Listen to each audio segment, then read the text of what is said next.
Hey, hi, howdy, y'all. Welcome to Rolling with the Punches. I'm Jessie Punch, and I'm so happy you're here. If you're watching on YouTube, I think that was the first time I didn't use my hands. I didn't talk with my hands the entire open.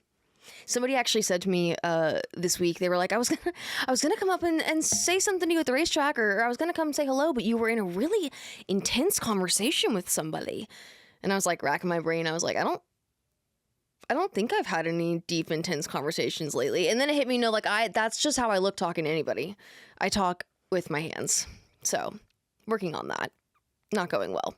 But, hey, hi, howdy. Welcome to Rolling with the Punches. I am so happy you're here. What's new in the world of J-Punch? I was trying to think about what has really happened since we've talked last, other than, chugging along, working away, just living the NASCAR circus life. I will say, I did embark on a new quest, a magical journey, some might say. Yeah, I officially started gaming.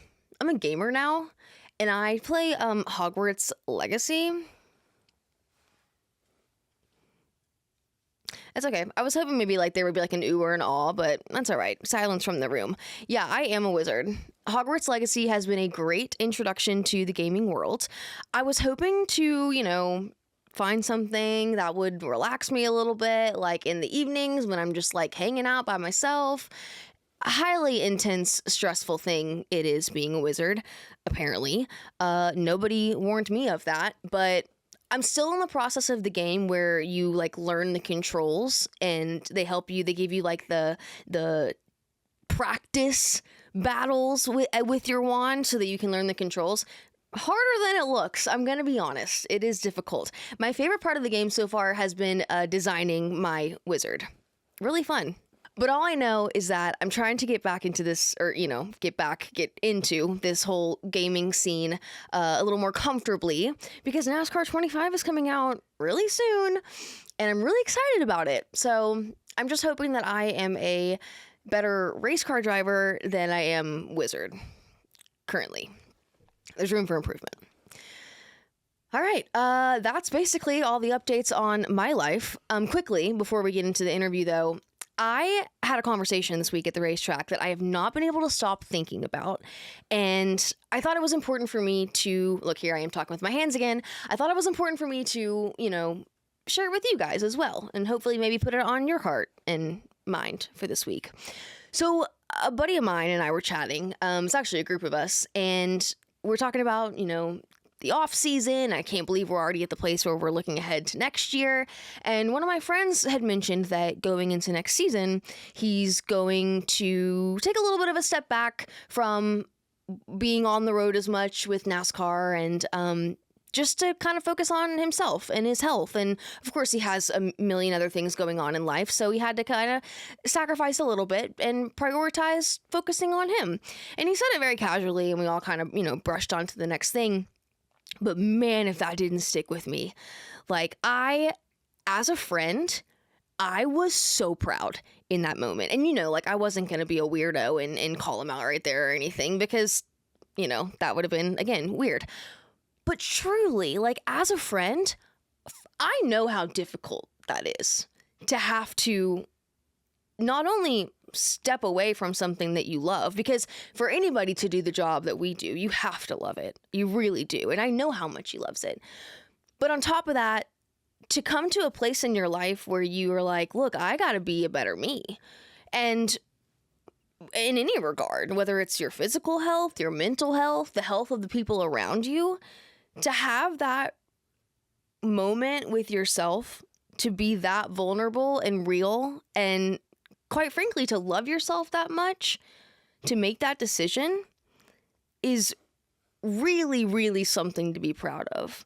And I don't know. I just think that we need to think about that a little bit more, because at the end of the day, we're only going to be the best employee or the best friend or partner or whatever it is if we are our best selves, or at least trying to be, working to be. So, a very proud friend this week, and I just wanted to be your proud friend and remind you that it's important to take care of yourself. And wherever you are in your stage of life right now, and your health and whatever it is, I'm proud of you either way, okay? So just keep on swimming. That's all you can do. Okay, well, that's enough from me. Let's get into this week's interview. I am so thrilled about this week's interview. Mini Tyrrell is an incredible person. You probably know his name because how can you not forget the name Mini Tyrrell? If you heard it once, you remember it. Like, what a cool name. But it's a nickname, you'll find out. But anyways, Mini full-time right now in the car store, running that late model stock series. As we've heard a lot, an incredibly competitive series, and he already has a number of wins this season. But on top of that, Mini does a lot of work off the track, and he's very vocal about it for a good reason. His organization, Mini's Mission, does phenomenal work for childhood cancer and some other, causes as well. But you'll hear him talk a lot about why he's passionate about that and the work that he's put into Mini's Mission to bring light to how we can help in this regard. And the reason I say it like that is because this year specifically, Mini has really done a great job of taking the success that he's having in the Cars Tour and using that as a way to rally his Cars Tour family and promote's not the right word, combine his work with his mission. Does that make sense? You'll hear him talk more about it in the sense of how he's sponsored races and how he's gotten other drivers involved. And I just think what he's doing is really, really neat. Not only on the racetrack, off the racetrack, but his ability to combine the two is something that I really admire. I've enjoyed watching Mini this season, and I really enjoyed getting to know him away from the racetrack. And I think that you guys are going to really enjoy getting to know Mini as well. So, without further ado, here is Mini Tyrrell. In my mind, I'm like, dang, Siri really messed this one up. Like, what the heck is he trying to say to me? And then I looked it up and I was like, oh my God. What? Yeah, no, I had no idea, and I saw it and was like, that is crazy. But I'm glad he's okay. I'm glad he's okay. Yeah, no, it was just funny. I was like, a lot more racing to do ahead of him. That's for sure. Yeah, he'll be just fine. They had to knock him down a little bit. They're like, hey, let's give everybody else a chance. Hey, you've for been maybe winning a week or two. everything. Let's slow you down a little bit. Yeah, right? Yeah. Exactly. It was all a conspiracy to slow him down. Let's start that rumor. Planned. Oh, yeah. Let's do it. Why not? Why not? Zillage falls on person in victory lane. And it was NASCAR's fault. Yeah. Yep. Yeah. He was in on it with NASCAR. He was. Mm-hmm. He got paid, actually, to do this. Oh, see, I like that. Right, I like that. And then, you know what? I think Red Bull was in on it, too. Because did you see the way he held onto the can the whole way until he fell? Paid promotion. He was really good. Honestly, he's good. Yeah. The kid's good. Yeah, he is. No, I'm just glad he's okay. Yes.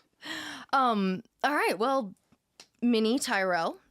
That's me. Welcome to Rolling with the Punches. Thank you. Yeah, thanks for having me. Yeah, thank you for being here. Of course. I've seen a couple of the podcasts and I've liked it. So I was grateful when you reached out to me. I think it was after Dominion. Yep. And wanted me to come on here and talk a little bit. So I'm glad to be here. I saw you celebrate at Dominion and I was like, this is cool. I gotta talk to this kid. This is a cool story. No, Dominion was awesome. It's that was a huge race for us, and obviously hosting 30 families from Walter Reed Hospital with all the kids that are all affected by childhood cancer or currently battling or recovering, and their families to the racetrack was super cool. And I've done that race for the past 3 years now, and started it when they had the original Touring 12 program in the Cars Tour, and then kind of rolled into doing it the next year. And everybody got wind and was like, well, we all want to do it too. So they ended up incorporating the whole field the following year, in 2024. And this year, but like I was telling everybody has asked me so many times, well, are you going to win? Are you going to win? Are you going to win? And I'm like, finally, now it's like, okay, Mini finally won his own race, so we can You're all calm down. Sponsoring the race, and you finally got to actually get that payout. Yeah, no, it was pretty cool. So being able to do that, and just all the people that were behind it, obviously wouldn't been possible without all the help from everybody. So it was, just the track, the car store, my mom and dad, they're saints, but all the volunteers that came and did it. It was a big weekend for us. Super cool. Well, I definitely have a lot more questions where that comes from and about everything that moment entails. But before we get too far, Mini Tyrrell, that's not your government name? No. What is that your not on my official ID. name? Yeah, so my official name is Timothy Tyrrell. Middle name Jarrett is Timothy Jarrett Tyrell. Jarrett. Yep. So Got 2 R's, 2 T's, and everybody gets my last name wrong because they leave out an R. It's 2 R's, 2 L's.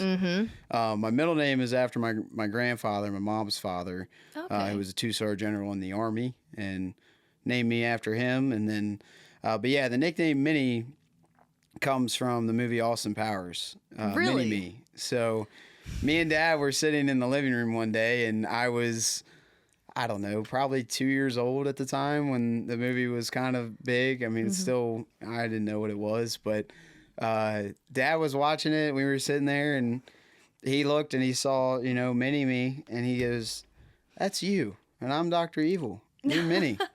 And it just stuck. I've always been called Mini, and as maxi as I've gotten, I'm still not very tall, but at least out wide, I've always been Mini. So I forever. love that. Yeah, I mean, even my go-kart, like my first ever go-kart across the nose, just in big neon yellow letters, was just Mini across the hood. So that's the way I've always been, and I don't plan on getting rid of it. Although I have gotten the nickname Medium Tyrell recently. Average size Tyrell. Yeah. Yeah. Nothing, not like giant, because I'll never get past probably 5'7". That's probably where I'm peaking, but it's okay. Don't plan on any growth spurts in year 21. I hope you not. never know. Turning 21. You never know. Yep. So it's turning 21 on September 8th, so right around the corner. That's right. I actually noticed that. You have a birthday coming up. I do. It's a big one. So it is. Yeah. Hopefully we're getting South Boston and being Victory Lane. Finally get to have a beer. I was going to say, you'll have your first beer. Right. Yeah. You'll have to come back and tell us what it tastes like. Right. So you can enjoy it. Yeah. Yes, of course. So going back though to your name, I mean, do your friends call you Mini? Like, is that actually kind of your whole It's hard persona? I don't know. Most of my friends, I'm all known as Timmy. Timmy? Yeah. So that's, my father is Timmy as well. And then growing up through school and everything, I just always went by Timmy to all my classmates. Got it. Mini's like the racing. Yeah, racing it name. was like the Batman to Timmy. Right, and my dad's always called me Mini because that's what's deciphered the two of us. But when we work together every day, my father's been in the automotive business for 32 years now. I could be wrong, right on the button. But when I always kind of gone to the shop with him and started working there full time. And now I'm Mini at the shop. So all the guys at the shop know me as Mini. It just depends on who everybody is. And how they know a you. lot of like the of older crowd of people, I guess, that my dad knows, or they'll all say Mini. But then like my friends, they call me Timmy. And my buddy Gavin calls me Mini all the time. And I hate it just because he says it. Just because he's doing it to make a point. Yeah. It's that's the only Yeah, you're like thing, cool but- with it for everybody else but you. You're right. Exactly. Yeah. I know exactly that feeling. So That's cool though that your dad works in the automotive business, because that makes sense then, how you got into racing or got around cars. How did you though kind of get into racing seriously? Yeah, so my dad was a racer, my grandfather was a racer, and my dad and my grandfather kind of started in road course racing. And Oh, okay. yeah, so my dad never, and my grandfather, his side of the family, he grew up kind of didn't have anything really behind him. He was in a pretty, I won't want to say poor, just not as fortunate family growing up. And he didn't have kind of the opportunities that I've been able to have growing up, which I'm so blessed to be able to have those. But, he got into road cars, as a teenager, and did it with his grandfather, and went to work. As soon as he got through into high school and out of high school, he started a business, automotive repair outside of his family's garage. So Wow. right in his parents' garage outside his house, he was fixing cars and taking Good for him. transmissions out and just working with his hands. And that's what he knew how to do. And until he got too many complaints from the neighborhood, then he had to go out on his own. But he went out on his own at a young age and started a name for himself. And that's what's to this day is called Convenience Tire and Auto. And yeah, like I said, it's been 30 odd some years, and he's been very successful, and he started from not much of anything, but he's worked for everything he's got, and kind of given me that opportunity to get into racing, which I've been so blessed to be able to do. And work side by side with them, every day. As much as we fight like brothers, we still would do anything for each other. But yeah, I got at the age of 4. I lived in Manassas, Virginia, and I Okay. was right next to the old Dominion Speedway, which was originally, now it's Dominion up 95, but it was in Manassas, which is kind of a cool story because a couple of years ago in 21, we purchased a gas station, which is now called Mini T's Tire and Auto, named after me. Wait, where is this gas station? It's about right up the road. It's on Dumfries Road in Manassas, Okay. right next to Prince William County Fairgrounds. So That's awesome. it's kind of the heart of Manassas, but it's also right where the racetrack was. So the end of the property butts up to what would have been Turn 1 and 2, which is now... That's really cool. Yeah, it's now townhouses, which I wish it was still a racetrack. It'd be really cool, but that's kind of where that was. And we had always seen it, and me and Dad drove by it all the time, and we're like, hey, for some reason we just had a thing. We wanted a gas station. That was like... Yeah, why not? Yeah, so we ended up being able to purchase that in 2021 and went in there and renovated it, and I spent like 8 months there just renovating it. I mean, I learned how to do concrete, grout, drywall, flooring. Wow. Anything. I just figured it out, had people that helped me and do it. So renovated it. It's a beautiful place now. If anyone's in the Manassas area, stop by and check it out. It's pretty cool. It's an old building. The Cornwell family is who owned it, and it had been in business for, I don't even know, it had been a long, long time. So it's beautiful now, but that's where I started, was at Old Dominion. And they had go-karts there that was owned by not owned, but the series was called Old Dominion Karting, or ODKS. So Michael you started Diaz. in go-karts. Yes. Then. Michael how Diaz, old were you? Sorry. 4. Yeah. 4, okay. 4 years old is when my dad asked me if I wanted to try. And Michael Diaz, Mason Diaz's father, is who ran that, because the Diaz family's from right around where we are. And so it's kind of cool. I grew up racing against Mason, and I still race against him every once in so often now. But yeah, so he asked me if I wanted to try, and I was like, yeah, absolutely, because all I did was cars. I was a kid, go to the shop with Dad, do whatever, hang out with Dad. I mean, there's videos on YouTube that you can find. I think it's the Convenience Tire and Auto YouTube channel, of my dad showing up in an old red 84 Chevy square body truck with a half of a 944 Porsche sitting in the bed that he cut up for scrap metal. And I was a kid that jumped up onto it and was playing in it, acting like I was driving. That's awesome. With my mom yelling at me not to stand up. So I'm sure that's out there. You could probably pop up a clip we'll of that. See if we can find it. But yeah, I could send it to you. But there's plenty of those. And so he asked me if I wanted to try go-karts, and I said absolutely, and went out there. And funny enough, that I actually didn't like to be bumped. That was like a big thing when I was a kid, and I didn't even remember or know until my mom said it to me a few years ago, and I didn't want to do it anymore. I don't know if it was a couple races after I started, and my mom was like, okay, but they were like, why don't you want to do this anymore? Because you love cars, you love go-karts. Yeah, what's the reason fast. you're backing out? Yeah. Yeah, and I was just scared. I didn't want to get bumped. And my mom figured it out. And so what we did was I had 2 Power Wheels cars, like a Jeep or something and something else. And my mom said, okay. And this was one day, Dad was at work. We were in the backyard, and she's like, we're going to get in these Power Wheels. You're going to bump me, and I'm going to bump you. And we're going to figure out how that feels. Well, I started with bumping her, and I thought it was fun. I thought it was a blast. So I was bumping Wait her. a minute. Right. So then she bumped me, and I didn't like it. But she says, well, you had so much fun doing it. This is probably why you're getting bumped, because those kids are having a good time doing it. Which makes a good point. Right. So then it kind of built me over my fear of getting bumped, which I thank my mom for that, because, if I never would have done that, maybe I wouldn't have raced no more, because Dad was like, oh, he just doesn't want to do it. Yeah, he'll figure it out. Right. Yeah. So I got back into go-karts still at the same age and raced go-karts for multiple years. I got into Bandolero cars, I think as soon as I could, when I turned 8 years old, and did arena cars, which are like the little mini cup half-scale cars that you see out there. Okay. And they raced those on the indoor track in Richmond in the Coliseum.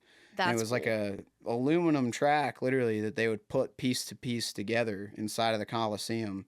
Wow. And that was some awesome racing. I did that, and USAC midgets with Butch Lamb with Radical Race Gear, and had a lot of fun doing all that kinds of stuff. Went to Daytona with the World Dirt Series, the World Dirt Nationals, and I won that the first try at it. Do you like dirt compared to pavement racing? I mean, I would have to get into dirt now and do it because the dirt karting world is so much different. I mean, it's just like you're on the asphalt and karting on the dirt, really. It's obviously it's different. I'm sure there's going to be a bunch of kart fans. It's not the same, but yeah.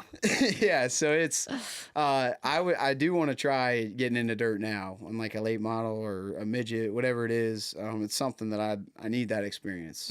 But it's so I did that, and at the ripe age of 9, I jumped into a late model stock car and tried that for my first time. Yeah. That is impressive.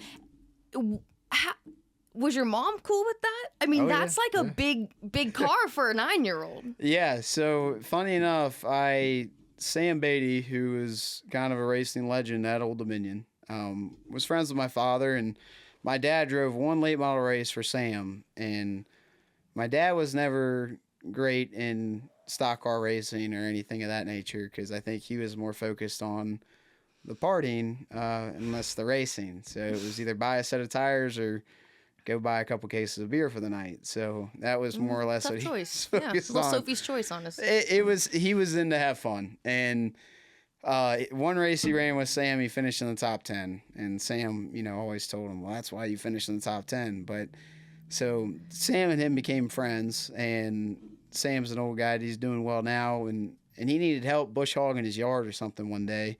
So he called my dad asking if he could help him. But my dad was like, well, I'm at work, but Minnie's here. I can send Minnie over. We'll drop him off. He can help you. He can run a tractor.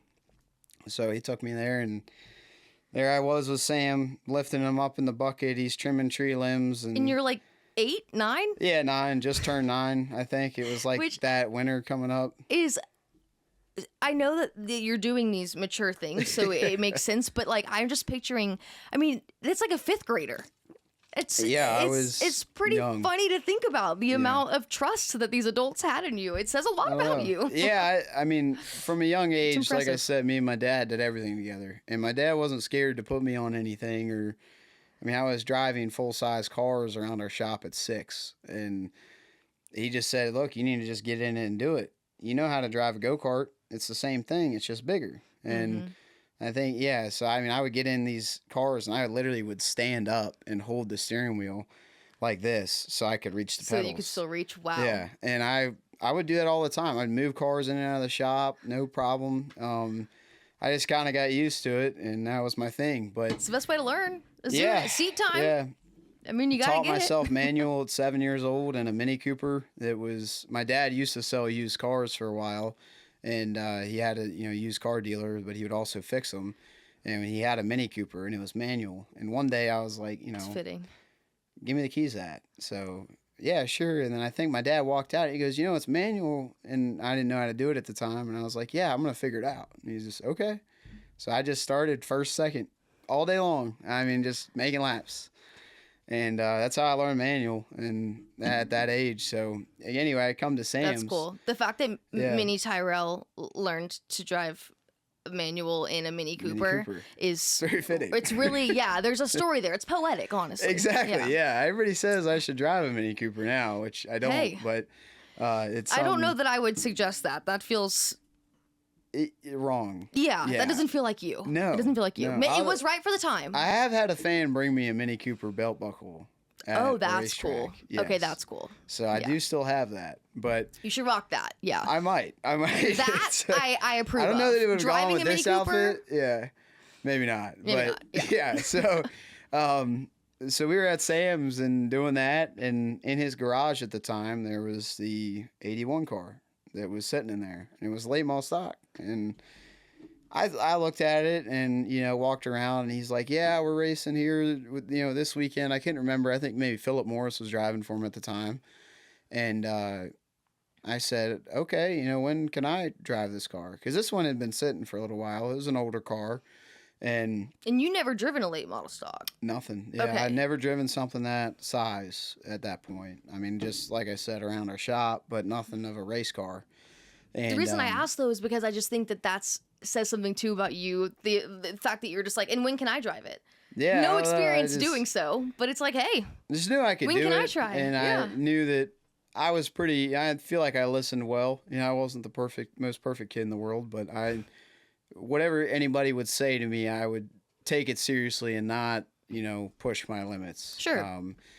You were willing to learn. Yeah, absolutely. So I asked him, I said, when can I get in it? And he goes, well, you get a seat built and we'll put it in there and we'll go test it. And I was like, okay. And at the time, which is still now, NASCAR, you can't run anywhere unless you're 14. So we had to find, Sam actually ended up taking me to Charlotte the following weekend. And we came to Butler Built, and they built a seat for me.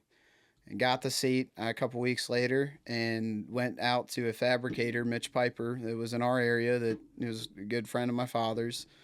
And I sat there for 2 full days while we fabricated everything to actually make me able to drive it. Because I was and there's pictures on my Instagram all the way at the bottom where you can find pictures of me in this car, and it looks, I was small at 9. Like most of these kids now, I look at them and they're as tall as me, and I'm like, how, that doesn't make any sense.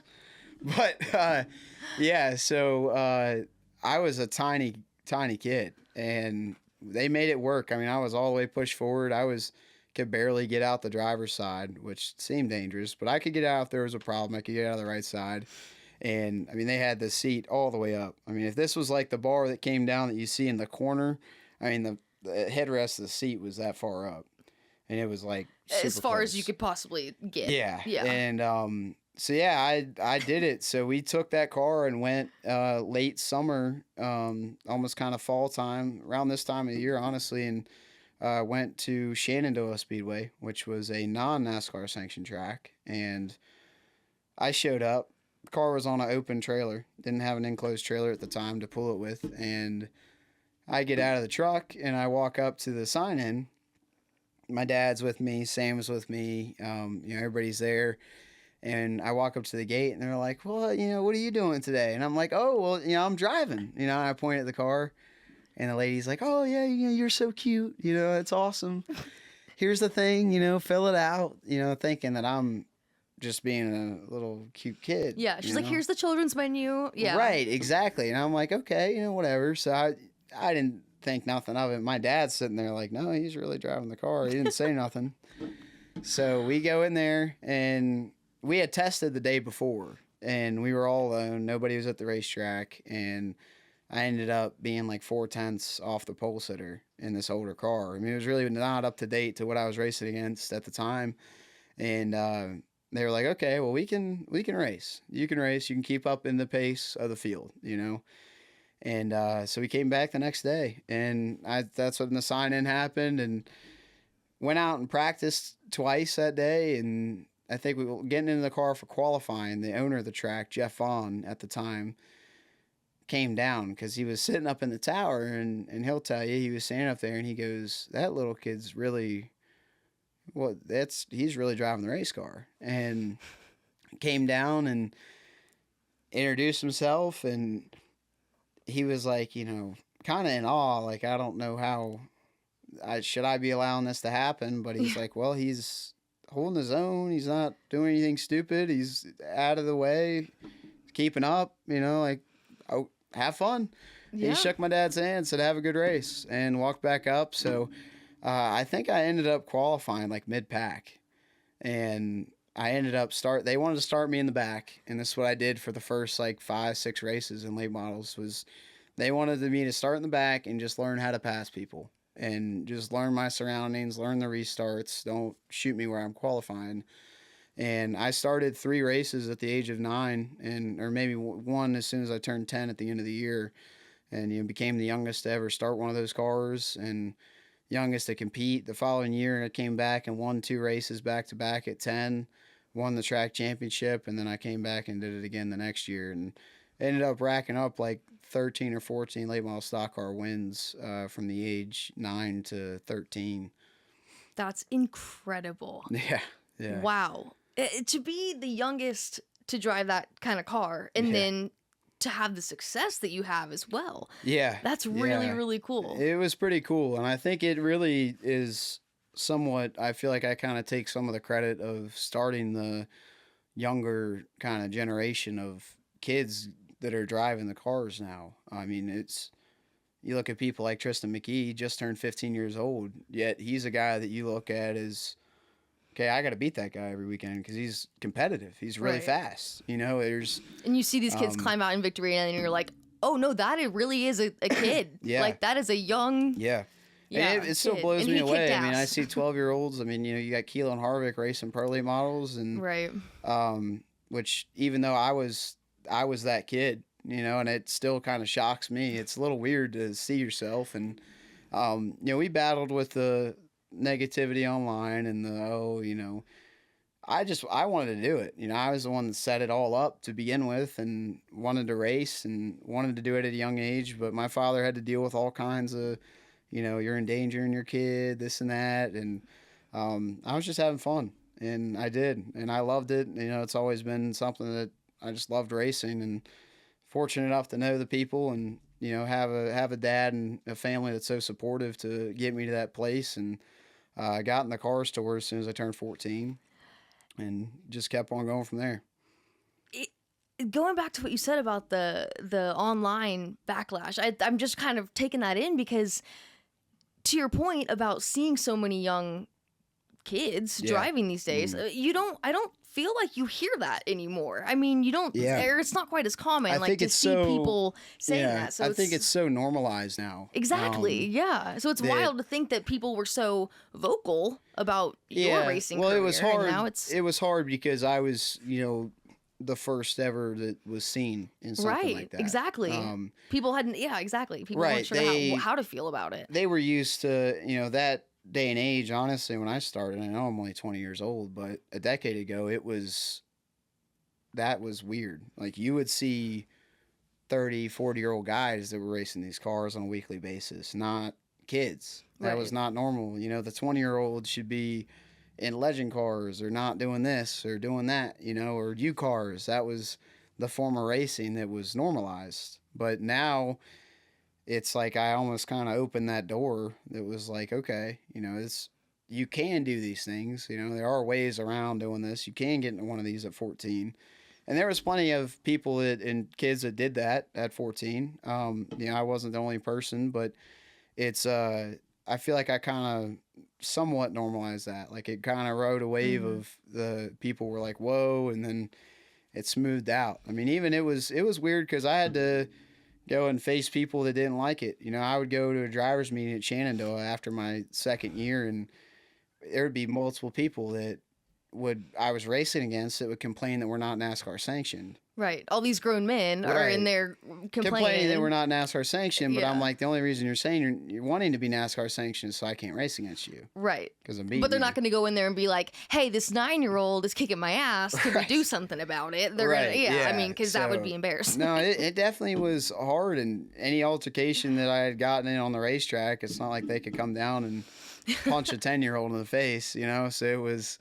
it had its ups and downs, but thankfully I never got into really any altercations, back then. But it was definitely a ride and an experience. And like I said, I was a kid, so for me it was just so much fun, going and racing and being able to run the race cars. I didn't kind of grasp or concept kind of how big of a deal it was. Right, really. of it being a livelihood for some people, or how much impact it can have on people's Absolutely. lives. Yeah, and it's too where I didn't realize how fortunate I was at such a young age to do something like that. A lot of these kids, even people my age and older, don't have opportunities like that. Or I'm blessed that I was born into a family that is able to put me in situations like that and have grown to work for me and get me, all the connections necessary to get to the next level of what I want to do. Were you in school during all this? Yeah, I was a full-time student too, growing up, and I was through grade school. I finished it out. I went to, middle school and went to high school. I was probably the most hated when it come to missing classes because I would miss 30 to 40 days of school year easily. Just going racing and Oh, I'm sure. missing that and testing. And it was always the best time of the year because, I could sneak out half through the week and I was like going racing, no more school. I was never a big school person and didn't continue. Obviously, I didn't go to college, but it's school was all right. I just never took a liking to it. I've always wanted to work with my hands or just drive race cars, go racing. That's been my end goal and it continues to be. So, getting away from racing a little bit here, because we touched on it toward the beginning, Mini's mission is, I'll let you explain it because it's not, I won't do as good of a job as you will, but where in all of this timeline does that fall into it? So explain what it is and then kind of explain to me how it got started. Yeah, so Mini's mission right now is a 501c3 nonprofit organization. Congrats, by the way, because that's a big thing to do. That just happened this year, or earlier this year. We were able to make it a 501c3 nonprofit, and I can finally process all donations and do what I want with the money to go. And Mini's mission benefits and helps children with childhood cancer, their families, various different organizations that also revolve around childhood cancer research and quality of life programs.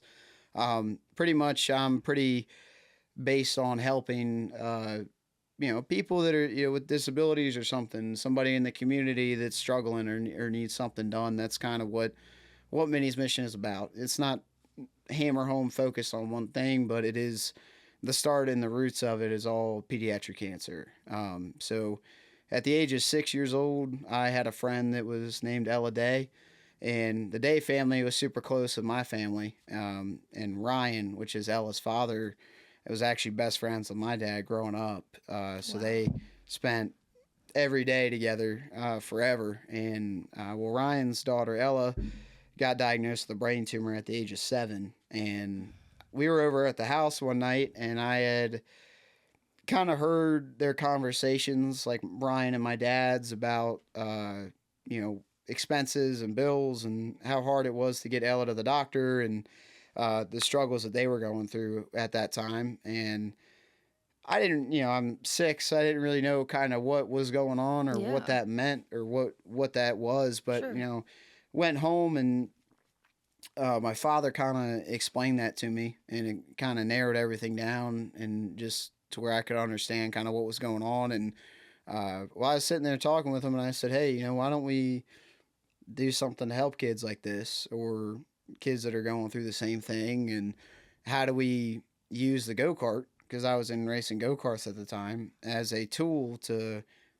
raise money for kids with cancer? And that's how Mini's mission started. We came up with Mini's mission: burn rubber to help another. And wow, at 6, it took off. Yep, that's 6 years old. That's amazing. Yeah, and I had like I said, my life was pretty consistent of just racing and the shop, and my dogs were a big thing. They're my best friends. I didn't have any siblings. I was an only child growing up. Pause on this conversation then, because we have to have a side conversation about the dogs. Okay. Sorry. Okay. No, you're what good. kind of dogs do you have? What are their names? Labs. Oh, beautiful. Yeah. Black labs, chocolate labs. I have one black lab right now. His name's Milo. He's Milo? the best dog I've ever owned by far. That's my boy. Love that. I'll have to show you a picture. Jack Please do. is a yellow lab now. He's getting old. And I had Willie, which was a chocolate lab. That was my childhood dog growing up. So wow. yeah, he little was Neapolitan an awesome action over there, one of every color. That's Yes. not how that goes, but you know. Right. Yeah. Right. And then my dad's dogs, growing up when I was just a baby, was Hank and Earl. They were both yellow labs. So we've been a big lab family ever since. Wow, the start. yeah, sounds like it. They're good dogs though, so that makes sense. Yeah, yes, that's fair. But okay, resume. Sorry. Yes. No, you're okay, good. so back to what you're saying. Yeah, that's your life has been pretty consistent. Racing, dogs, shop. And I didn't really have kind of something else that was driving me crazy. I was never huge into sports. I like sports. I like doing stuff outside. Did you ever play any other sports? Never really. Yeah, seriously? I played ice hockey for like 7 years. Really? Yeah, maybe longer. Yeah, it took up a lot of I stopped right in the middle of high school to do racing. So ice hockey was big. I was never like professional status or anything. Maybe could have played college for it, but that's so cool. I'm from East Tennessee. Ice hockey isn't like super big there. Yeah. I don't know a ton about it, or else like I would ask more questions. Yeah, but no, ice hockey seems was a very big different than fan. racing. That's well, all I know. I loved the skate. Ice skating was like my biggest thing ever. I'm sure those videos I was just talking about with the half of the car, you can find videos of my mom filming me ice skating at our ice rink in town.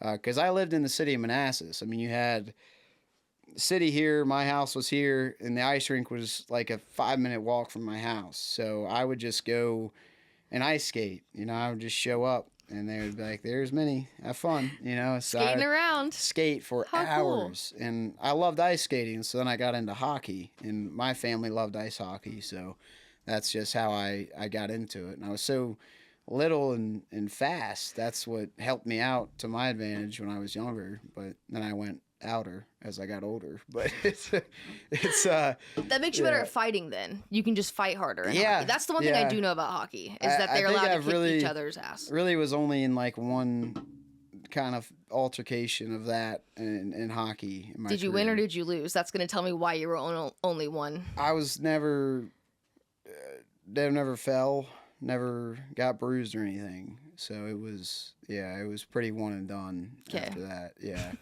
But it was a tournament for St. Patrick's Day. Oh. Yeah. I was getting a little How festive. It was one of the they would group you in like rec hockey that I was playing in the leagues when I was younger, but they would group you based on the skill of the team. And we were, I think, a little more. We should not have been playing this team. We were too much heavier than they were. But yeah, I had stepped up. I played defense for most of my hockey life, and I'd stepped up. This kid was skating up the center of the ice. It was their center, and I just dropped the shoulder and put him on the ground pretty hard. And then they didn't like that, and I had one kid up against the boards, and I wasn't cross-checking him because in hockey you could take your stick, but I had my arm out like this, kind of just pinned him up against the boards, and the refs called a penalty, and I turned and looked at the refs, and I was like, "What? Like, that wasn't cross-checking." And then the kid turned around and punched me in the mouth, so I had to. So we had to finish that. Yes. So I'm not a fighter, never really have been. But Yeah. Gotta make it interesting. Yeah. Yeah. So that's a cheap shot. He was like, "Oh, he's chatting with the ref." Well, I just turned and was like, "What?" And then I just got Yeah. blindsided and was like, "Okay." And then I sat in the penalty box for most of the game after that. But live and you learn. It's funny. I grew up playing soccer, and I was pretty aggressive on the soccer field. Yeah, Like, you know, yeah. somebody has to be. Right. Like, I played in the middle, so I was kind of the Yeah. one that would, like, you know, enforce things, kind of course. whatever.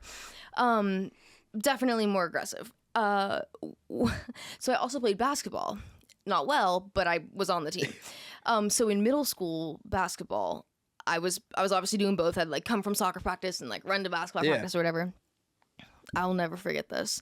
I was playing middle school basketball, and this girl's coming at me with the ball, and like I don't really know what happened, but I body checked this girl. Like I think I just went into like soccer mode, which isn't allowed in soccer either, but it's definitely not allowed in basketball. Yeah. Oh, I mean, I yeah. put this girl just completely on her back. Like Huh. it was, and then I think it's like once it happened, you know, like I realized what You're I'd like, done. "Ooh." Yeah, and I'm like, you know, in middle school, I'm a middle school girl. Yeah. Like I'm already embarrassed just to like be existing. Of course, And now yeah. I just sent this girl flying in the middle of the, you know, like St. John Newman gym or whatever. It was really bad. And my Yeah, mom was that's not just in good. the stands like, Oh. yeah, so Yeah, it's Anyways, definitely. glad I could get that off my chest. No, of course. The hitting was to my advantage in ice hockey because I was just so short, but I was so good on my feet on the ice that I just never really got knocked over. And I was always shorter, like one of the shortest guys on the team, but I was just wide. That's just kind of how I always was. I was just short and wide. So I would enjoy just using my shoulders to knock people out of the way because that was all legal. You could do that. You can do know? that in ice hockey. It sounds like Right. I should have played hockey is what I'm learning out of You this might have been good at it. conversation. If Yeah. yeah, absolutely. You Is just it gotta too get late the to pick skating that down. up? No. I could figure that no. out. You could join like a beer league now. They have those. Moscow me. Yeah, that's I think those guys like to go out and have a couple before the game, and then I'm sure they'd love to include someone who's never played a game of ice hockey in their life. correct. And is yeah. 5'2" and has pink hair. That sounds exactly like the kind of teammate they want. You know what? Put me in goal. It's mostly older guys that would just love any kind of company at that point. Honestly, okay, I'm in. Yeah, no, absolutely. We'll have to find. You know what? Say less. Maybe the Hurricanes here could accompany. I think so. Yeah. That's my new goal. My new goal is to play for the Hurricanes. There you go. Yeah. Oh, Hey, gotta dream big. why not? Maybe I should get back into hockey, but There you go. I should start with getting a stick. I might need your Yes. advice on that. I can bring you one. Might need to cut it a little bit. Might It's be all too right. tall. What are you saying? Well, I mean, I'm not much taller. I'm not quite 5'2", but a little bit taller than that. That's so. fine. That's fine. Yeah. You got to make the like short jokes to the person, like when you Whenever can. Like I that's can, that's what I'm saying. Whenever yeah, there's someone shorter I've than gotta me, I got to take advantage of it. Right. Mhm. So- Yep. no, That's fair. I'll let you have it. I know sorry, exactly how that feels. That was wrong. I could. Oh my God, but- no, it's not wrong at all. At all, Yeah. please, by all means. That's But- what I tell everyone. I say, when you come on this show, please make fun of me, because then it's Yeah. going to be a lot less awkward when I make fun of you, inevitably. Because if you don't dish it back, then I'm the asshole Of here. course. I invite you over to my house, roast you, and then send you on your And way. then say, have a good one. Thanks Yeah, for the exactly. content. Thanks yeah. for coming. Yeah, of course. Take a sticker on your way out. Yeah. So, Yeah. Anyway, Minnie's mission. I can't remember exactly where we were. Yes, got sidetracked. But I want to say we had talked about Ella, started Minnie's mission, and at the age of 8, Jeff Gordon had seen my story on NBC Nightly News. And Ann Thompson at the time was working for NBC Nightly News. She came to the go-kart track and did a story and filmed me at the racetrack, filmed me shaking people down for change as I'd walk by. And that was my thing. Like, I would wear my race suit everywhere. I would wear it to the grocery store going with Mom and That's tell smart. people what I was doing. Yeah. And, hey, I'm racing for a cause, and just get donations. I did Change for Change at my school at the time, my elementary school.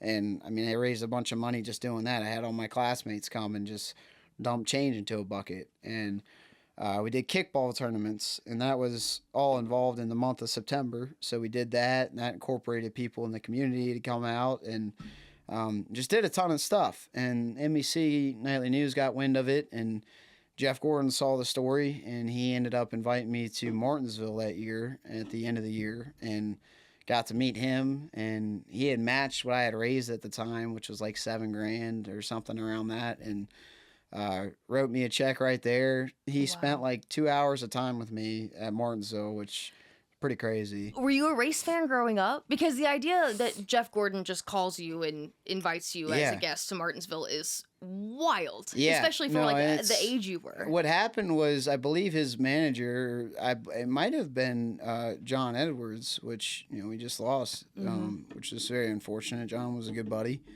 and I think he had ended up calling my home telephone number, and my mom is the one that picked up the phone and said, this is so-and-so, Jeff Gordon, and, we want to invite you guys out to Martinsville. We saw your news story. And my mom was like, what? Like, is this real? So she ended up calling my dad, and my dad ended up calling him back, and we were like, holy shit, this That's is wild. incredible. And so he ended up going, and I showed up in my race suit. I had a little like satchel with resumes in it that I was handing out to people to be a driver.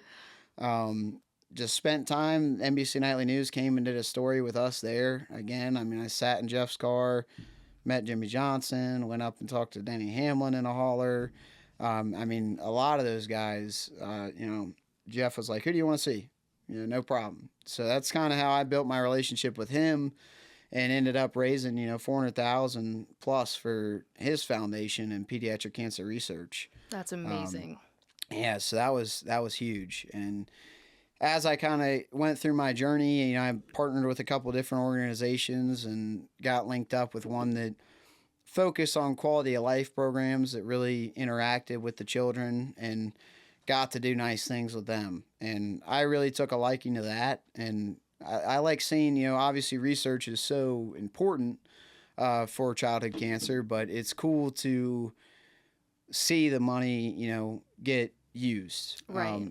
Interact with the kids, see the families, be able to bless the families, if they're struggling with a bill or something, being able to take care of that, It's which that direct is reminder huge. too of why you started all of Of this. course. Which Yeah. what ended up happening with your friend Ella. Ella today is cancer free. Oh, She's doing amazing. that's Sorry, I amazing. left everybody on a Yeah, cliffhanger you right just there. left me hanging So there. sorry. Especially with such an incredible ending. No, like, yeah. Wow. So she is awesome today. Still get to call her one of my best friends, and whenever I'm home, we get to catch up every once in a while. So That's so cool. yeah, I'm sure she'll be listening. So Ella, I love you, but she's one of my biggest supporters for sure. And yeah. So it's my girlfriend's actually one of her best friends to this day. So we That's really all neat. get What to- a cool relationship. there. Yeah, it's really cool. And she's doing, I think it's like 15 years that she's been cancer free. So That's amazing. It's huge, and she's doing awesome. So one day That's at a time. Yeah. That's amazing. Yeah, but it's been awesome with the ride, and been able to kind of use Minnie's mission as a way to bring in people and bring together people, which is why I started doing the race at Dominion, and that really was cool. I got to give a lot of credit to my dad. He really is the one that kind of came up with that idea originally with the Touring 12 program, and he came to me and said, "Hey, what if we try to get some kids to come to the track with Touring 12 drivers?" And that was when Touring 12 was still a thing. And I was like, yeah, that'd be really cool. We could give them like a whole little, so kind of like Make-A-Wish weekend, Yeah. and see what everything is like. And we started it, and we ended up, finding Paul Nichols with Parents of Children Fighting Cancer Foundation. We got linked up with him, and he works directly with Walter Reed Medical in Maryland.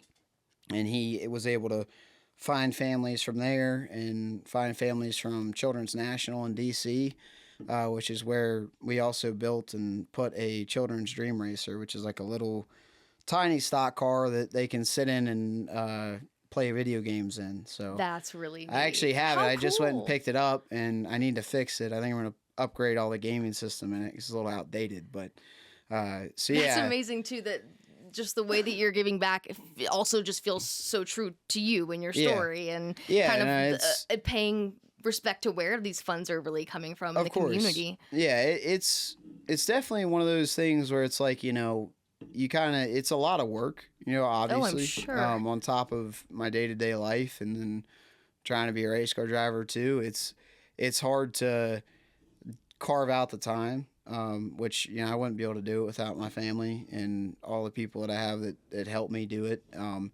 But it makes you, once you do it in like the Dominion race, we put so much time, so much effort into setting that up. I mean, anybody that coordinates an event that involves hundreds of people, my hat is off to, I mean, we're talking 400 people at a dinner, which That's wild. that's not even that much compared to what some of these people do. And I mean, I'm just shocked that it's so much work that goes into the meals and getting these people to select what they want to eat, and trying to get the people there, and having an organized schedule, working with the car store, which they're so phenomenal. Kip Childress and everybody there that works with us and helps us with that race was, I mean, just major help. And trying to do that is so hard, but once it happens and once you do it and get up there, I got to speak and kind of tell my story, what I'm telling you guys. And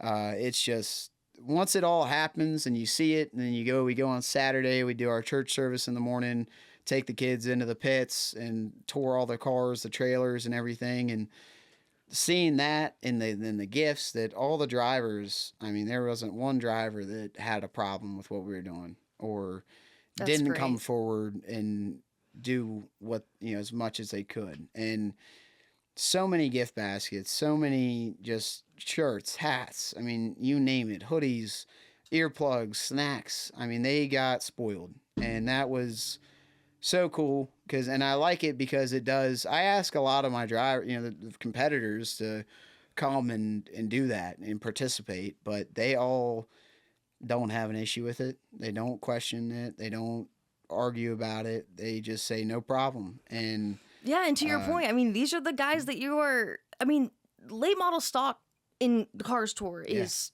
competitive, and it means a lot for the future of racing careers. So to your point, for these guys to have as much on the line, with you on the racetrack, but then doesn't even matter when it comes to the community element. That speaks a lot to the personalities in that field. And it really shows you, I mean, you could think that someone is a total a-hole, on the racetrack. And we all go in, and this is like a halfway through the season kind of point of the race, and might have battles or might not like somebody, or this happens or that happens. But then as soon as we come down to that race and I call those guys and say, hey, this is what we're doing, I need you here. No problem, Minnie. No problem. And we all end up sitting down and shaking hands, and it resets everybody at that point. And it really, watching those guys do it, it almost is like, wow, we are so lucky to race and to be here and to compete and to yell at each other and to have fun. Like, all these kids are doing is trying to fight to wake up. Right. And that's what's so cool. And it, not only is it awesome that we're doing it for the kids and the families and giving them some time away from what they face every day, but it truly kind of opens everybody's eyes up and down pit road. That's the other half of it to me that I like seeing done. And I think that most of America needs that. Most of these people that have the attitudes of, oh, my life's terrible, or this is happening. I mean, it's like, hey, you can figure out a problem. We're healthy, we're happy, we're here. Everything's great. It's an amazing reality check. It's incredible. And seeing how much the drivers actually did, just seeing the donations that come in, that, hey, we love this, we want to see you do it again, and I haven't really publicly come out and said what our number is, but we ended up raising $118,000 that weekend. That's incredible. Yeah. That one race weekend. That's amazing. Between all the drivers from start to finish and setting it all up, between the people in the pits and people donating online and seeing what was going on, and the help of Flow Racing and broadcasting that and getting our message out, the help of the ownership group, the Cars Tour. Pretty incredible that across the board we achieved that number. And that's really incredible. It might be even a little more. I'm gonna have to double check, but that's where we are right now, and it's incredible. So go, if you got some time, go to minismission.org. Make some time. Yeah, minismission.org. Mission.org, and check it out. There's some story. It's got some updated pictures, and you can make a donation. I mean, every little dollar helps. Even if it's just $1, 5 cents, whatever it is, it's going to a good cause. And we're going to try to see what we're going to do come the end of this year, whether it's give back to some of the other organizations that I've always worked with, and that, or just try to see if we can go and touch some people. So my plan is to take that Dream Racer back to Children's National and try to get in there with them and visit some kids and try to talk to some families and see what I can do to help them.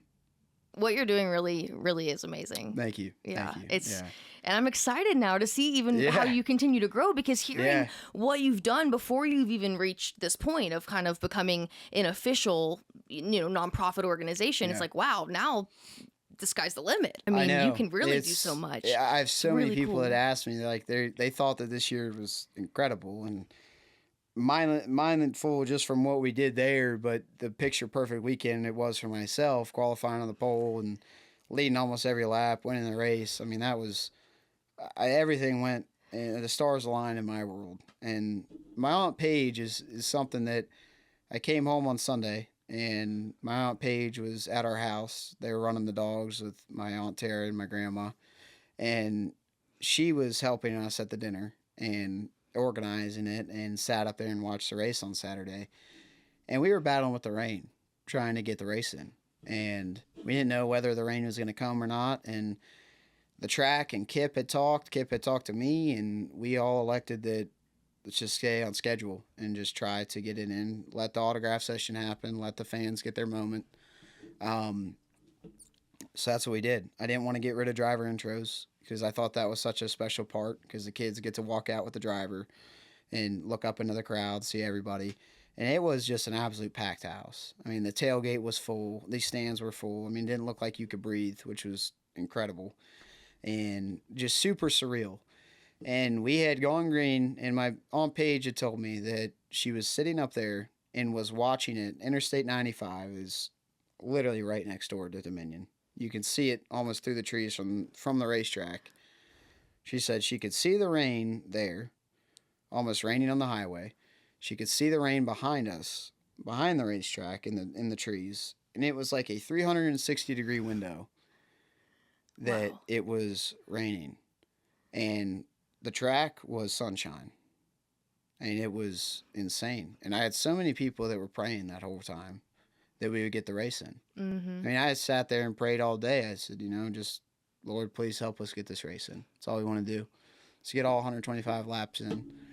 And it was a pretty surreal moment as well, because the family that was and the child that was paired with Chad McCumbee that weekend, Lincoln Hines, and the Hines family, we didn't know if Lincoln was going to be able to make the race because he was struggling so bad. And we were told months before that race happened that by Paul Nichols that it was going to be a miracle if he could even be there.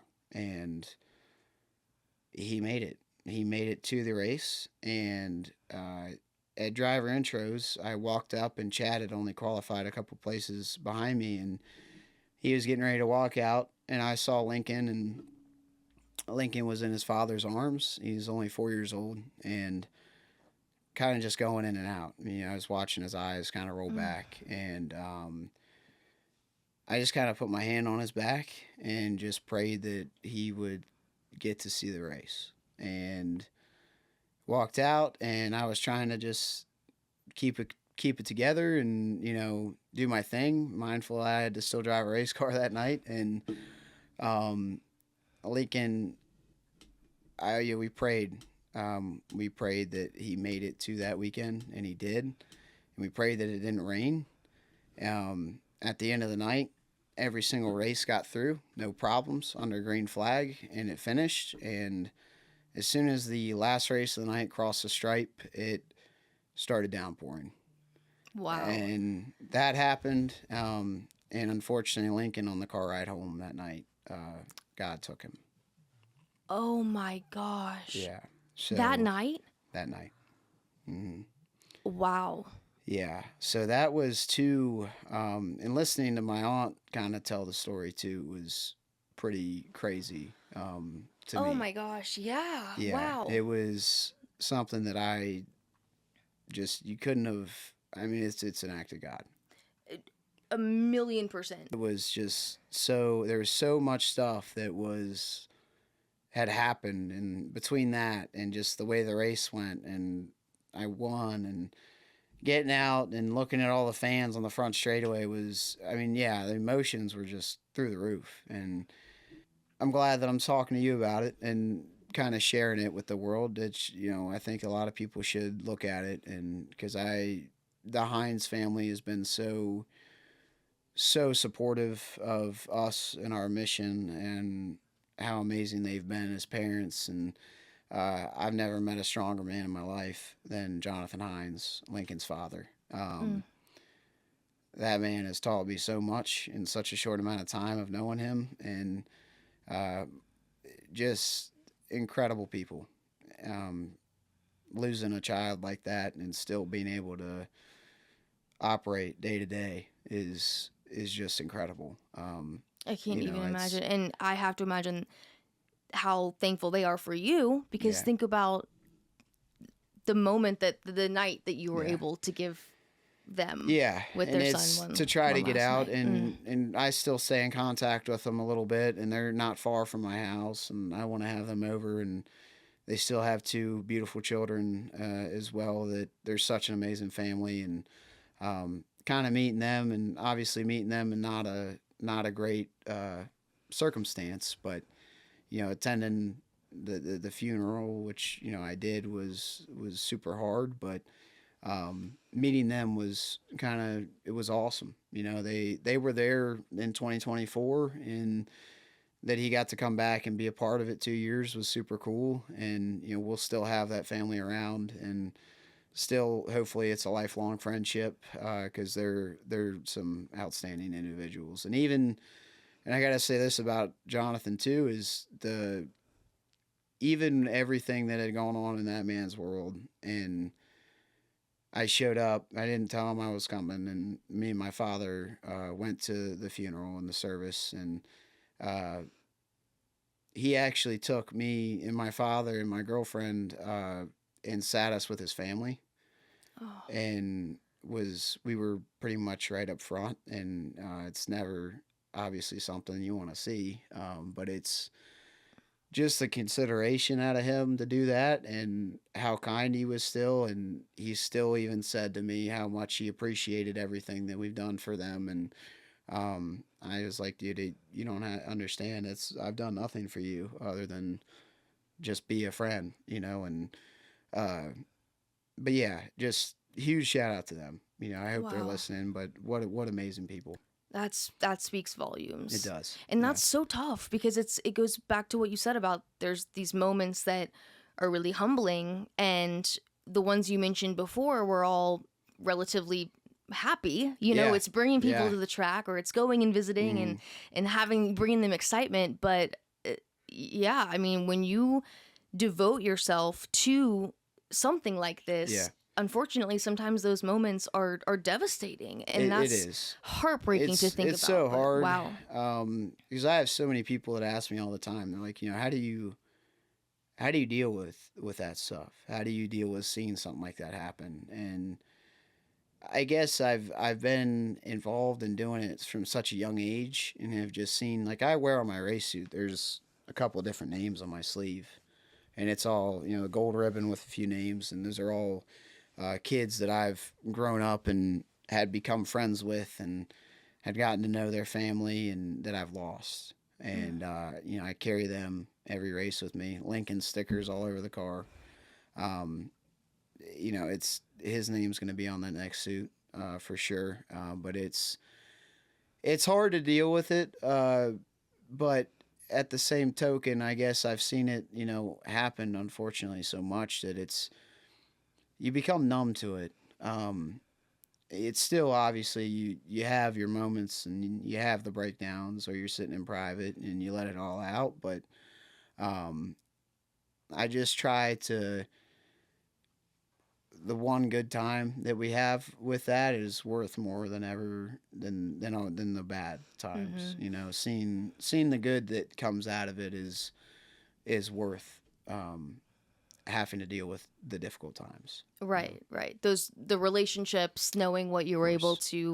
to do, yeah, it It, outweighs it the builds devastation. builds a lot. I mean, it really builds strong people. Just mentally, all the things that those families and the parents and everybody that's affected by it, the friends that they build and have to deal with in those times, is meeting those people. And I mean, obviously I've been affected by it. I've seen it happen, but I couldn't imagine being in a position like that, where it being, a son or a brother, or whatever the case is. Those people are so strong. And meeting them and hearing their stories and trying to spread their stories to the world is kind of that's my main focus. Well, what you're doing is amazing. Thank you Thank for you. doing it. Of I'm course, excited to see yeah. what you continue to do. Yeah, Both, yeah. of course, with Minnie's mission, but I mean, we didn't even really touch on. There's still a rest of the Cars Tour, season to go. But since Yeah. that race, I mean, you went out there and got another win, a huge Yeah, win at absolutely, Hickory yeah. Throwback Weekend, another rain, Oh my exciting God, weekend yeah, you were there. there. I don't think, did you stay for the full? Okay, so I was I at would have Hickory bailed if I were you. all weekend long. I was there all weekend Yeah. long. I came back, Sunday, like I was there literally the whole weekend. And then when it didn't look good on Sunday, we came back to the house to just like rest a little bit, knowing we could come back. And I said, I'm going to hang back because I don't even know if we're going to get racing in. And then y'all got it all in, and it was great racing. And I was Yeah. like, damn it. I went the whole I know, weekend that's what, and then missed the race. my buddy Ethan, which is from up where I am, drove all the way down here and came and watched and was there for Saturday, came back Sunday, and then he left. And I was like, dude, I don't blame you. Like, go. Same thing, yeah. My father went because he had to go back to work for Monday, and we didn't even know. And I was sitting there, I lost hope. And I was like, let's just wrap it up. Like, Yeah. I was drained. It was tough. It was like the 72 hours of Hickory, and I was like, let's go. And we had a meeting at the trailer right before the race, and Kip was like, look, we're all here. Do you want to give it 4 more hours and try to get this thing in, or are you all ready to go? And we were like, we're here. Might as well try. It's already late. I'm already not going home tonight, so might as well just do it. Yeah. And thank the Lord that we did. Worked out in your favor. It worked out great. What's that? It was $50,000 working out in your favor? It is. Yeah, that Pretty was biggest Awesome. late model purse so far. I think there was one other 50 grand race that I caught wind of. I don't know if it was the Thanksgiving Classic one year, but yeah, that was huge. That's huge. Yeah. Yeah, and I was honestly at that point I was struggling pretty bad with, finances to go race. And the wreck at Caraway really hurt me. I'd had a couple wrecks, previously through the year, and I was still trying to get caught up. And the one at Caraway really put a dividend in me. And we came to Hickory, and I was like, look, I told the guys, I said, I don't really know if we're going to be able to go to Anderson or Florence. That was our plan, was to take probably these two off and maybe try to run South Boston or Tri-County or go to Wilkesboro. But we weren't going to be able to do it. And I kind of strapped in and was like, this might be it for a little while, or maybe even the rest of the year. I might just try to recuperate and go into next season. And that's all I want to do. I want to race. So, crossing the line and staying out of that wreck and doing all we had to do and winning the race, as soon as I crossed the line, I just broke down. And I was like, oh my God, like this is going to get me through the year, and I'm going to be able to go race. So, knock on wood, as long as we don't go and destroy a car every race, and we should be good. I should be able to go. Yeah. But that meant more than anything to our team. We're small. We have some help this year, which has been great, and I'm so fortunate for the help I have had, and it's been great relationships that I've built. But it takes a lot to do this, and a lot of people don't realize how much it does take at this level. Yeah, and and those are the stories that people need to hear, because on paper you're having the most competitive season that you've had, and to hear that you're going race by race, not even knowing if you're going to be able to get to the next one.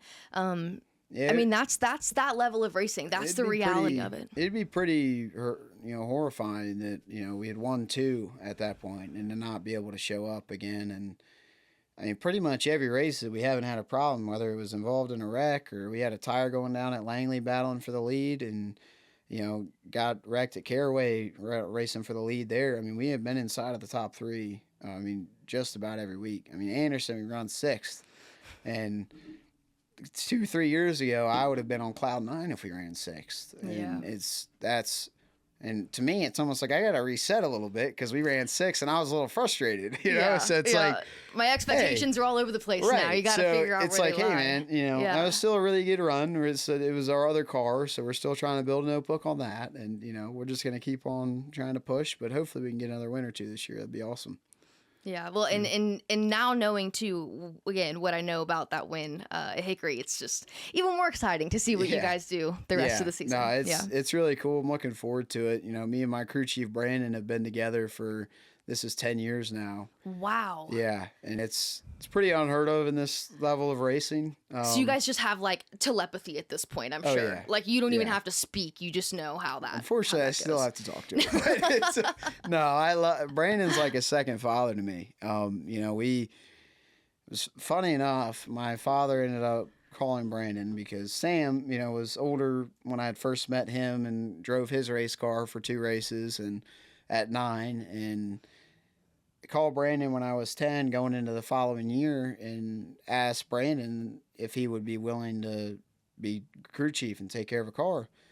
And he didn't really know what he was getting himself into. I mean, that'd be a guy to really ask this story. I'm trying to tell it from his behalf, and he was like, "Yeah, 10 years old. This is a little wild, but wasn't doing anything at the time." And he said, "Sure, I'll do it." And I actually ended up.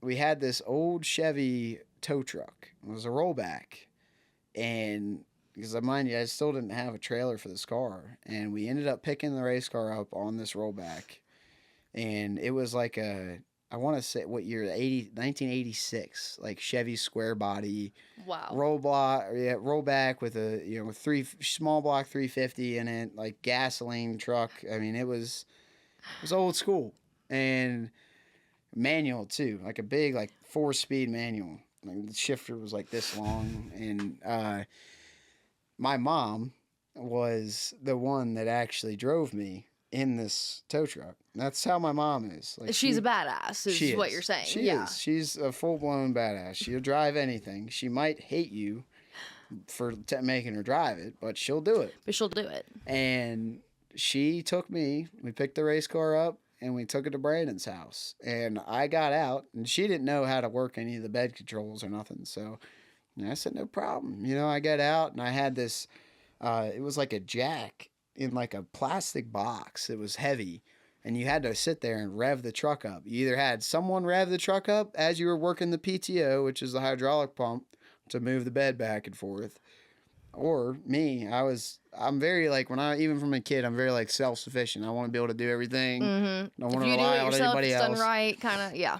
And I'd lay that thing on the gas pedal and just right at a perfect RPM, get back there. I rolled the thing backed it up to my, to Brandon's house right there at the shop, and unloaded the car. And Brandon was sitting there watching that like, what the hell am I getting myself into? Exactly. Yeah, like his car showed up, and he got a 10-year-old, and his mom drove him here. Right. First of all, yeah. He's like, that's your first sign. What am I doing? So thankfully that was the greatest interaction that we could have ever done, and me and Brandon's relationship has been so huge, and that guy has been the best mentor, the best crew chief, the best father to me at the racetrack that I could have ever asked for. And we work so well together, and our relationship is so great. His son Colin is so involved with us now. He's a mechanic on the car and is working on it and doing things at the shop at the house and working with his dad, which is cool. And I'm sure cool for you to watch, because that's exactly how you grew up. Me and Colin kind of grew up together, in a sense. We were friends and growing up as kids, and now we're working together. That's really which cool. is awesome. Our team is so like just family based, I guess is the best word. Dan, who is our truck driver and still works on the car all the time, well, Dan knew Sam. And Sam, me and Dan, Sam and my father went to South Boston to go watch Sam's car race. Some other guy was driving it or something, and Sam wanted me to come with my dad so he could introduce me. It was the first day I ever met Lee Pulliam. Was at this South Boston race. I was 9 or 10. I walked up in the trailer. Sam was like, I want you to meet Lee Pulliam. He was back when he was racing. And Lee looked at me, oh, so this is a new superstar, and that's the first interaction I ever had with him. And, it's kind of cool. I get to race against his cars now to date. And but Dan, we got to talking with my dad. And Dan was like, yeah, we'll come and help you. So Dan, about the exact same time with Brandon, has been with us ever since and never left. That is wild. Yep. So we've got Dan, Brandon, Colin doing the same thing, and then our guy Hippie, who's been with us for 5 years now almost, and he has never left. So we're a tight-knit group. I mean, Brandon's wife, Audra, is the queen of everything. She handles the hotels and tells us where we need to be, will feed us and treat us all like kings. I mean, we're very, very family based, and we keep our circle tight, but we all would do anything for each other. I love that. That's really neat. I I mean, and that's racing. Like Yeah. that to me is the foundation of racing. That's what this sport was built on. Of course, yeah. Was grabbing your cousin, and then from there his buddy, was Right. wanted in on it, and then you help this guy and he helps Right. you, You're and before you jacking know up, it, I'm filling the car up. Yeah. Yep, exactly. Before you know it, you've built a team and you're winning races, and it's just and you're having fun doing it because you're with people that you love. We work so well together. I mean, every single one of us. I mean, it's as soon as we get to the track, I mean, we're just on a schedule. Everybody knows what they need to do. Everybody's doing this. I feel like I've grown and so well over the past years and have become and matured as a much better driver, and my communication is the best it's ever been, and hope it continues to grow. And that kind of really flipped the switch, early last year in me. For 2022 and 2023, I struggled a lot in the tour. I was not doing well. Just physically, I didn't take care of myself. Mentally, I wasn't there. I was still just getting out of high school and kind of confused. Didn't really know if this was what I wanted to do, and I just didn't have my head in the right space. But the end of 23, I threw it up to God. I mean, honestly, and just prayed, and physically got better. Started taking care of myself. Started listening to people I was around, and surrounding myself with the best people that were trying to help me. And it just continued. And that 2024 was our best year besides now. We finished third overall in the points and didn't win any races. We should have won probably 2 or 3 of them, but got screwed, in a couple of them. But, I mean, our goal was to finish in the top 10, and something just clicked. We all were just working so well, having great races, finishing in the top 10. We had the most top 10s in the entire field at the end of the year, and rolled into this year, and I was like, me as a driver, I just wanted to keep that goal the same. I was like, we'll just do that again. If we keep on doing this, we're going to land on it. And Brandon was like, well, let's do top 7 or 8. And I was like, you have that goal. I'm going to just keep mine as a driver. And we came out the gate, second race of the season, and led every lap. I mean, just murdered them. That was cool. And continued to have been having speed everywhere we've been. And we've been fast and winning 3 races now. We're now just tied. We did have the most wins in the year, most poles still this year. So Banks Race Engines, Billy Banks has been a crucial part to us. Forrest Reynolds Racing Chassis, Marcus Richmond with his organization and his racing chassis. So everybody that we've worked with and been associated with has been crucial this year. It's been huge. Before I let you go, I'm going to do a segment with you that I do with all of my guests. It's called Long Story Short, because I'm the queen of being like, oh, long story short, and then it's quite literally the longest story that you've ever heard. Yeah, there's nothing about it was short. The same way. Okay, perfect. Well, that being said, then feel free to make these answers as long or as short as you want. That's totally up to you. 3 questions. First question is, when is the last time that you cried? I think over the weekend. Yeah. This is going to sound soft. I'm really exposing myself. No, please do. I love this. This is great. I think, to be completely honest, I was leaving and it sounds so cliche. I can't believe I'm saying this. No, please. I'm loving this. This is wonderful. Please have emotions, because most guys are like, I don't cry. No, I do. I cry. It's a fact of life. If you don't cry, there's something wrong with you. Exactly. Serial killer traits. Yeah, right there. No, since I met my girlfriend at the end of last year, and we haven't really spent much time apart at all. And she's doing school. She's trying to become an elementary school teacher, so I'm proud of her. She's amazing with kids. But good for her. Yeah, so this is like the first full really week that we haven't been together or could see each other. So I'm not gonna lie, I probably did. I mean, not over bawling, that, but I was a little upset. I'm not gonna lie. That's a great reason to cry. Yeah, that's the correct answer. Of course, yeah. She's gonna look at me and be like, "You were crying." She's like, "Quit crying. That's embarrassing." No, she was worse than I was. She can admit to that one, but that's tough. That's tough. It is.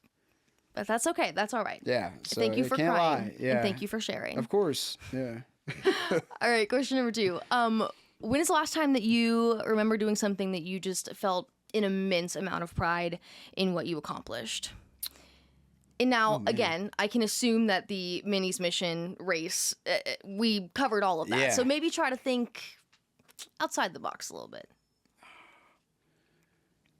I think at work, I could relate it to work. I put a motor in a 1956 Thunderbird, and it was a beautiful car. But I got in it was started by another gentleman, and I got in the motor and never touched one of these cars before, and never touched one of these motors, and so I didn't know kind of what things looked like or where they went because I got it basically in a box, and it was like, here you go, put it together. And Figure it out. Oh gosh, it's like Legos, right? So, I ended up, painting, and we took time with it, and I had some help obviously from some of the guys, but the car completed the car, and it looked beautiful. The engine bay was gorgeous, and it actually went to the car show, won best appearing car inside and out. So I guess that was pretty cool. So That's really cool. pretty proud of that. Yeah. Dang. What color is it? It's all black with white wall tires, white interior, all leather. Yeah, Mr. Miller, Ray Miller owns that car. He's good customer of ours. That's awesome. Yep. That's a good thing to be proud of. Oh yeah. No, it was a cool, very very nice car. So he's in seventh heaven. But a final question: what is one piece of media? So like it could be a podcast, a website, a song, a TV show, movie that you would recommend that our viewers, listeners, check out. Something that you like that you think they should. As much as I think something that I listen to all the time, actually riding down the road is, and it's so bad because I started hearing it on TikTok, is Dirty Work Wednesday, Z Morning Zoo. It's a radio station out based in like Hampton, Virginia. Okay. And what they do is they like catch people in lies, or like if they're cheating on their significant other. Wait, I think I've heard this before. Yes, and they like the guy's call got like up. a really funny video, like voice. Yeah, there's and like they have the Brooke other and person on the Jubal, line. Or yes, it's like there's Brooke and Jubal. There's that. I don't know. If I get bored, it's my go-to. I like that. Especially driving down the road. You You like can the listen tea. to it. You like don't the have drama. to watch it. I'll do like some drama. Yeah. It's not your drama, so it's fun. It's Of like, course. we'll listen to these I people. love drama as long as I'm Yeah. not in it. Like that's my favorite thing. And you could sit there, my girlfriend Hannah, we call it tea time. If there's any sort of drama, sit down and just lay it out. Let's hear it. I'm loving it. I'm not like the average guy. I mean, some people might question me after this, but it's I You like cry? it. Not over the drama. I can't say I've cried over that, but I do cry. Yeah. Yeah, not like the average guy, clearly. No, I love it. Yeah. Okay, so what was the name of the radio station? Z Morning Zoo or Jubal now. There was Brooke and Jubal, which is where a lot of people have seen this from. Got it. But his show now is called The Jubal Show. Okay. Jubal, I think. And you can find him on TikTok too. Oh, yeah. Okay. Yeah, it's all over TikTok. You want to look up like Dirty Work Wednesday or Second Date Update. Those are good because you go it's out, like a follow-up? So they have ones where it's like you go out on a date with somebody and they ghost you or whatever. They end up calling the person, the radio station does, and ask them what happened. And some of these people, you won't believe the things they do that they think is normal. And they have the other person listening on the line. Mm-hmm. They Like can interject at any time. Yep. Oh, I can only imagine. I'm telling you, it's good. I'm sold. I'm sold. You have to go and listen. I'll It's give him good. a follow. Oh, absolutely. For sure. Yeah. It's funny that you're saying that on TikTok because I was humbled a little bit this week when I was telling a friend of mine like all about this TikTok stuff, and I kept saying, oh, and everyone on TikTok is doing this, blah blah blah, and everyone on TikTok is doing this, and finally he was like, I think you're greatly overestimating everyone on TikTok when you say that, by the way. And I was like, that's fair. Yeah. So I was quickly reminded that my TikTok is not everyone's TikTok. So, yes, yeah. everyone's is it the For You page is different. Mm-hmm. But yeah, go to like YouTube, listen to those. YouTube's got the full things because TikTok was making me upset because I would find the videos, and it was like the second date update or this, and the people, it's not the actual show that's posting them. I would just hear it from these like outside accounts. It's like And someone they playing wouldn't put Temple the Run full- with their audio in the background. Exactly. Yep. That's exactly Yep. what it was, and that's what got me hooked. And I would sit there and listen. Like I'd be at work with like an AirPod in, just grinding them listening. out. But it wouldn't be the full story, and then I couldn't find it because there's like a million videos Of course. posted in the Yeah. account. And I'm like, no. At that point, you're like, really shouldn't Yeah. be this invested in these people's drama that I'm gonna go find. So yeah, that's I would fair. just YouTube it. Boom. It's got the whole thing. Lifesaver. Perfect. Yep. Pro tip. Yeah, pro Right tip, there. right there. That's all you need to know. Yeah, exactly. I love it. Well, anything else you want to say, promote, do, speak now, forever hold your peace? Yeah, I mean, just everybody, if they want to follow me on across the board on social medias, it's just my name, Mini Tyrrell. Remember His two name, R's. Timothy Tyrrell. Not that one. Yeah, it's MiniTyrrell on Facebook, Instagram, Twitter, X. Go to minismission.org. Check that out. Check me out, and just follow me. Can't thank all my partners enough this year for what they've done. Proud to have Carnage Performance Exhaust Systems on the car again this weekend at Florence. They joined at Anderson, and Coleman Rector, David Taylor with Jesus is Lord, Victoria Swimwear, Convenience Tire and Auto, the Henderson family, the Weibel family, for all they do for me as well. That's My mom and dad, big shout out to them. Yeah, My family's yeah. amazing. You wouldn't be here without him. Right, I Yeah, would. Yeah, quite literally.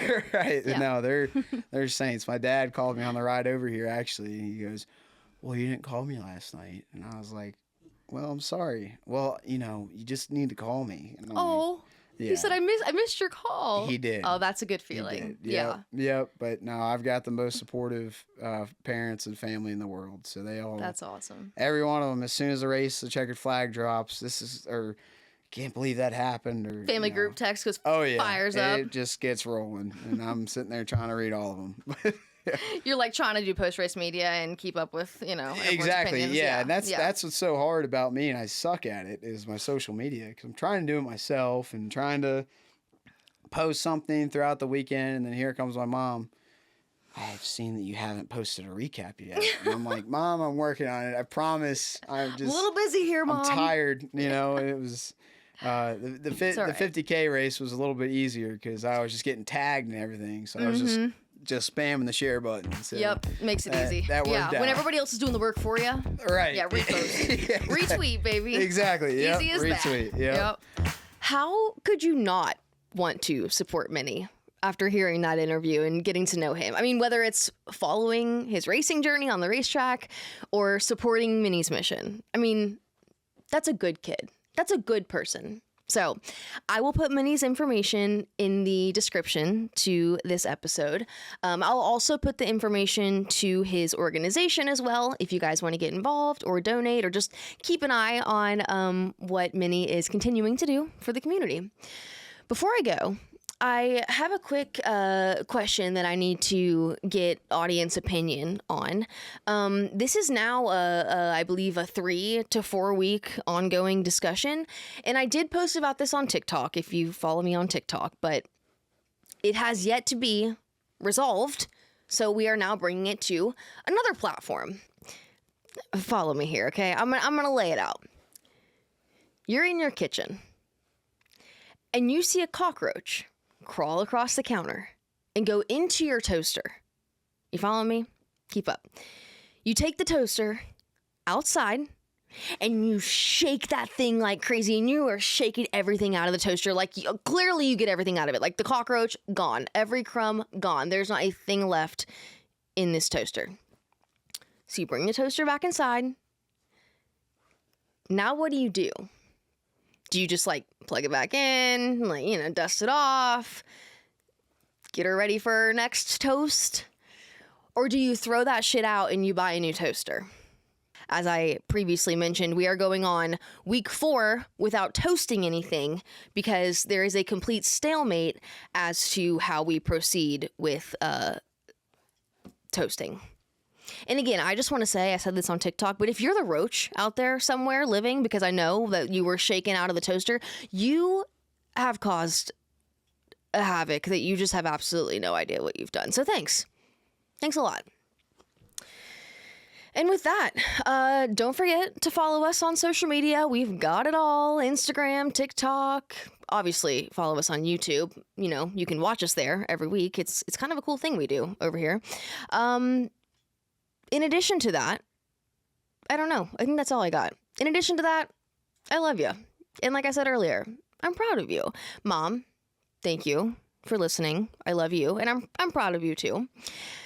And yeah, with that, I guess I will talk to y'all next week and send you off into this weekend with the wise words of my mother. Don't be a dumbass, okay? I love y'all. Bye.